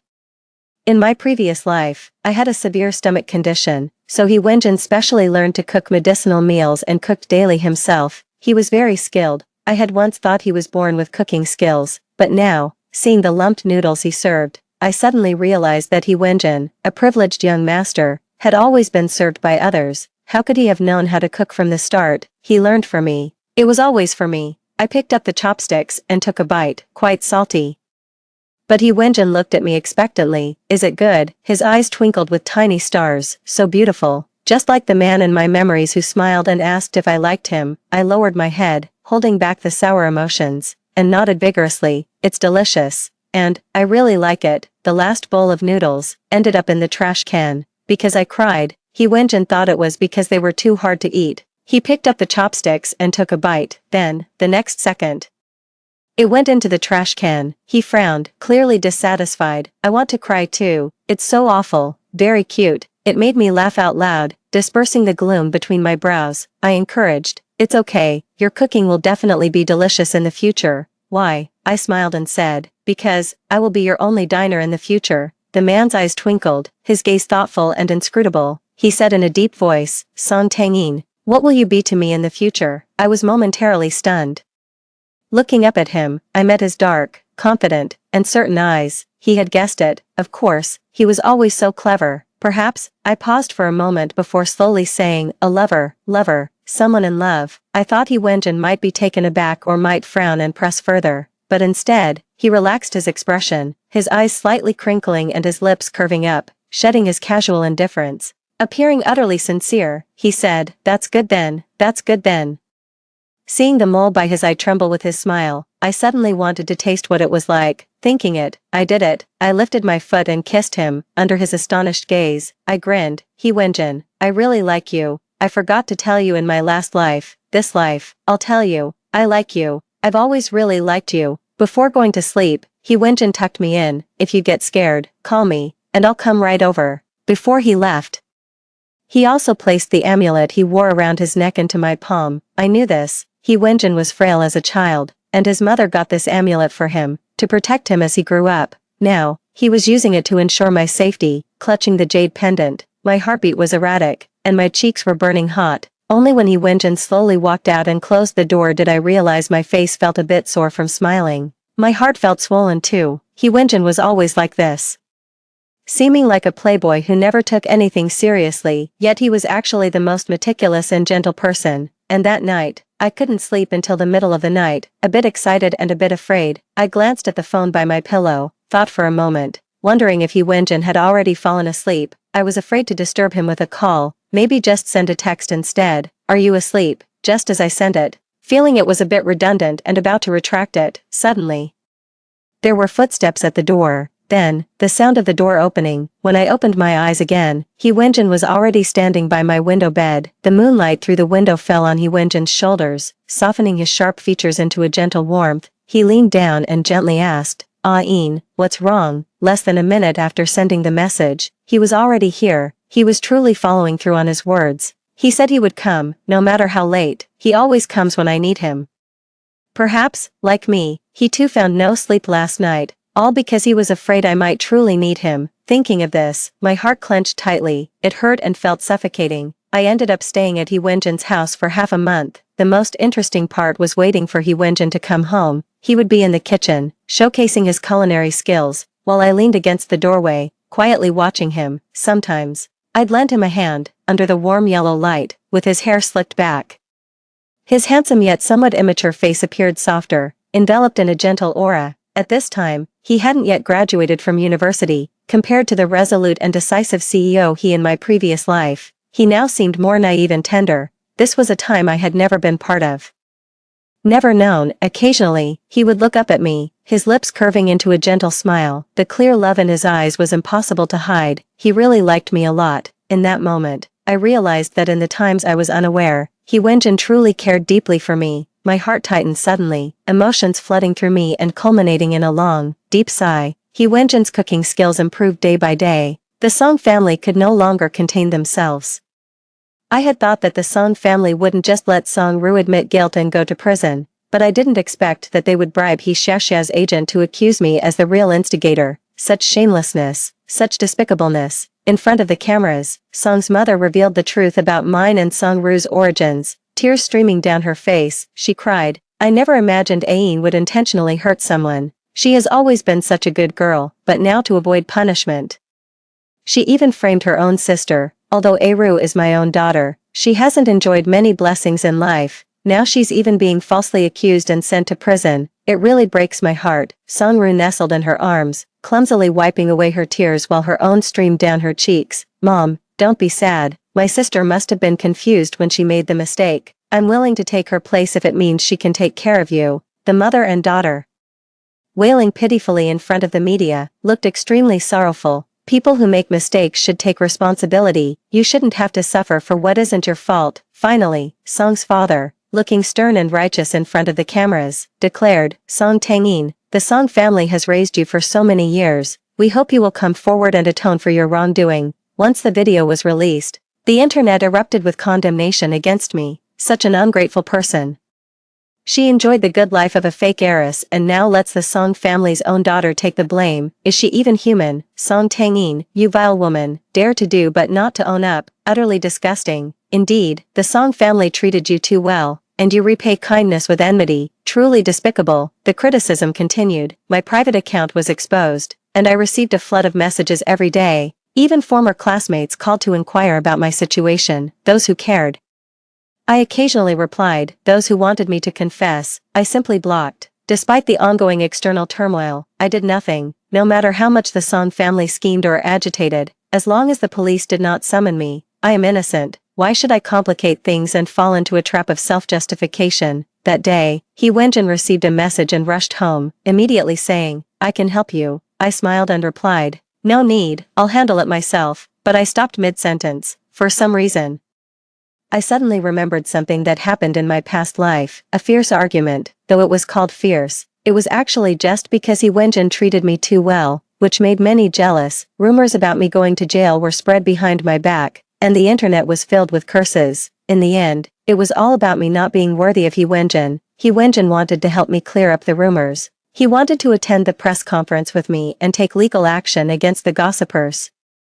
But I felt it was unnecessary. I had been to prison before, and although I was innocent, I didn't want He Wenjin to also be subjected to criticism because of me. This angered He Wenjin. He coldly questioned me, asking if I truly cared about him, if I saw him as my husband, but I felt that a cold treatment was better, thinking he was just being unreasonable and making a fuss. That day, the living room was dark, lit only by the dying light of the sunset. After a long silence, he scoffed and softly said, "You walk through life with integrity, and I won't allow others to point fingers at you. Do you understand, Song Tangyin?" I remained silent, refusing to respond. As I was leaving, I looked back and could see his solitary figure. I felt some regret then. I thought, maybe I should have just agreed with him. It was just a small matter, after all. But I never imagined that would be our last encounter. After his death, I kept asking myself, why didn't I accompany him? Why didn't I tell him my feelings? The bouquets of lilies, his meticulous care, his focused gaze, was I really unaware of his love? I clearly knew, but I was a bastard who took advantage of his love. I was sure He Wenjin would stay with me till the end, recklessly indulging in his love. Yet, I never tried to soothe his anxious heart, until he died. Then I understood love, but for the love realized too late. Nothing is more cruel than having no chance to express it, no chance to get closer, before losing it all forever. No more chances. Returning to this life is a chance given by heaven to make amends. All the dignity of love, the shyness, the gradual progression, I can't bother with it, nor can I learn it. I just want to be with him. I just want, most want, still want. So I hugged He Wenjin tightly, then kissed him on the lips. Between our locked lips, I gasped softly and said, "All right, you helped me. Here's a reward in advance." He Wenjin was taken aback for a moment, then more passionately pushed me down onto the couch. 2 hours later, I was too tired to get up, but I held on tightly to He Wenjin, refusing to let go. Looking at him, he was clearly too tired to keep his eyes open, yet he still didn't want to close them. I'm still a bit scared that this is all a dream. He leaned over and gently kissed my cheek and forehead. "I'm here, Ian, go to sleep. I'll always be here," I murmured an and could no longer hold back. Plunging into darkness, I suddenly woke up in a pitch-black room. Dressed in an indigo nightgown, lying in a bedroom with black and white decor, there was a cup of cold water on the nightstand, next to it a white pill. I looked around. The room was empty and cold, without that familiar person. The pain suddenly shot through me. Memories flooded my mind, scene by scene, finally freezing on that electrifying husky voice. "Ian, I really, really like you." So, it was a dream, I suddenly realized. It was truly a beautiful dream. I clutched my chest tightly. My hands and feet ice cold, as if ensnared in a net, slowly being deprived of my breath, tears dripping down. "Ian, what's wrong?" Someone suddenly pushed open the door and came over to me, looking at me anxiously, with tear-blurred eyes. I raised my hand to wipe away the tears, finally seeing the man clearly. "Ian, it's okay. I just went out to handle some matters with the Song family. I found the agent bribed by the Song family, and also the janitor who happened to pass by that day. He saw Songru pushing He Xiaoxiao down. Songru has been convicted, and I am suing the Song family for framing you. Ian, no one will frame you anymore." The man gently patted my back while telling me everything that had happened while I was asleep. I looked up at him, leaning gently into his embrace, listening to the clear, strong heartbeat in his chest. I finally smiled. "It's okay, I missed you," I softly told him. "He Wenjin, have I ever told you? I really, really like you a lot." The man chuckled and held me tightly in his arms. He said, "I like Ian too." After many years, people in love finally confessed their love to each other. Mountains and seas, time and space, none could hinder the reunion of those in love. He Wenjin's side story. I am reborn. After my rebirth, the first thing I did was go to the Song family, yet I found the Song family still harmonious. Song Tangyin was still the coldest, smartest goddess of the academy, not the seemingly gentle but inwardly deeply scarred Mrs. He of the past life. Ayan had no sense of security, prison was too harsh, she was envied and hated, often tormented by other prisoners in the middle of the night. Even after being released, the slightest noise would wake her, and then she couldn't sleep again, sitting up all night, yet even so, she could perform her duties flawlessly by day. My Ayan, fragile as snow yet resilient as pine, it seems a single ray of light could melt her, but in fact, she is indestructible. I love her, and I admire her. At the school's freshman ceremony, Song Tangyin, as the student council president, went up to the podium to speak. I sat in the audience, looking at her from a distance. The girl wore a uniform, her hair in a ponytail, revealing a beautiful yet youthful face. She effortlessly radiated her beauty and showcased her knowledge, captivating many not just with her looks but also her words. At that moment, Ain was the bright, innocent top student from his memories. Standing on the podium, the wind brushed her hair and the sunlight seemed to favor her, casting a soft golden glow upon her. Suddenly, I wished that time could stand still right at this moment. I hoped that his Ain would never have to endure any hardships.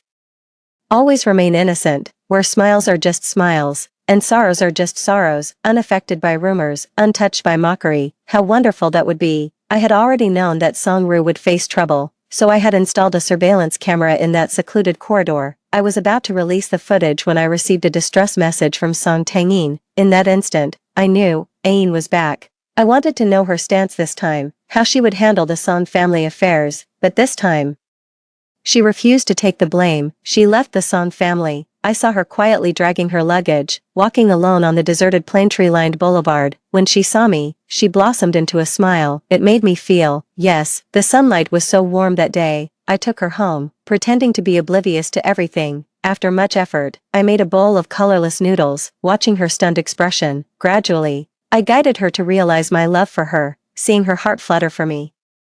I should have been overjoyed, but seeing her tears at that moment, I felt a pang of heartache. Never mind, I thought, loving her is enough. Whether she loves me back or not, what does it really matter? But in the end, she threw herself into my arms, clinging tightly to me, telling me, He Wenjin, I really, really, really like you. At that moment, it felt as though flowers were blooming all around. I fought back the tears, responding word by word to my princess. I do too, Song Tangyin, I really, really like you too. People say, those who love each other will eventually meet. I believe, on the day we meet, the sunlight must be warm,